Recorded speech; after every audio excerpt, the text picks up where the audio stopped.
All right, man. So I've had a lot of people ask me about my techniques on how I shade and stuff like that. So I'm gonna give y'all a quick walkthrough and also just show y'all in time how I shade out my tattoos.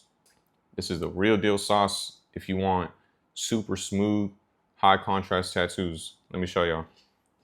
So when I'm shading, I like to look at shapes and then literally just block them out with whatever tone I'm using. I make sure the skin is stretched and then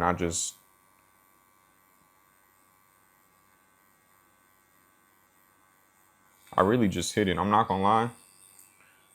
Don't focus on making sure it's perfect, because then I feel like that's when you kind of shoot yourself in the foot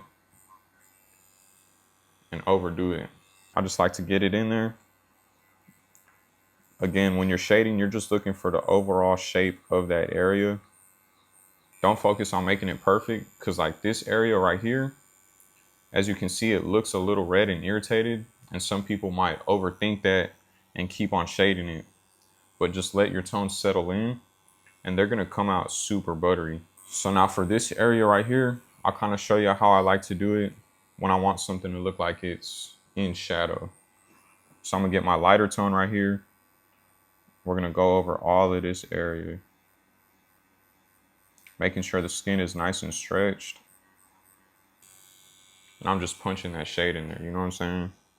Lately, I just try not to overstress things and trust my technique and what I'm doing. So I'll just get in here, punch it real quick.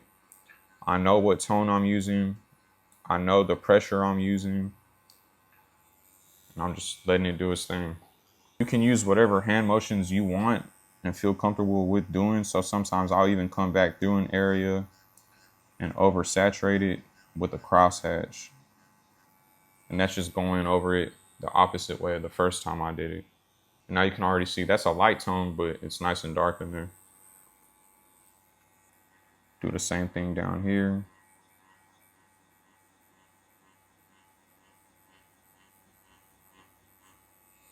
Then I'll come back with the crosshatch. Also, if you want good blends, make sure you're starting a little bit in the previous shade and then bring it into the new shade that you're doing. Like even right here, I'm gonna just whip it out. You know what I'm saying? So don't be afraid to use any technique you know. Just make sure you get the job done. Don't stress it too much.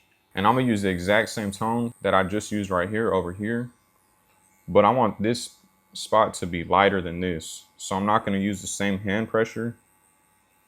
I'm gonna slow it down a little bit too.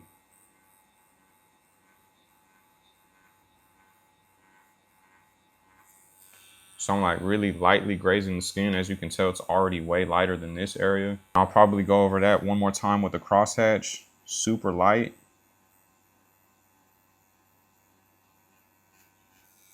And leave that alone.